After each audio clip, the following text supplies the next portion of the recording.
மாமா உங்க பார்வை என்னை எப்ப வந்து சேர்வ? அழியாண்டி இந்த போர்வை இப்ப கட்ட வேணும் தீர்வ. மாமா உங்க பார்வை என்னை எப்ப வந்து சேர்வ? அழியாண்டி இந்த போர்வை இப்ப கட்ட வேணும் தீர்வ.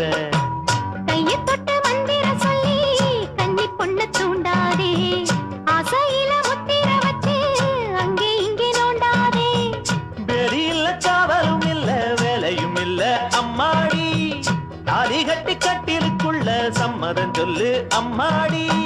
மனச தொட்டு ஏத்து போட்ட என்ன தடையுண்டு மாமனே? இளம் வயசு பொண்ண வசியம் பண்ணும் பழவிக்காரன், நல்ல மனச தொட்டு மயங்க வச்சு வளைக்க போறேன். அட போட்டு விடு பொன் வளவி பூட்டி விடு, நீ போட்ட பின்னே பாரு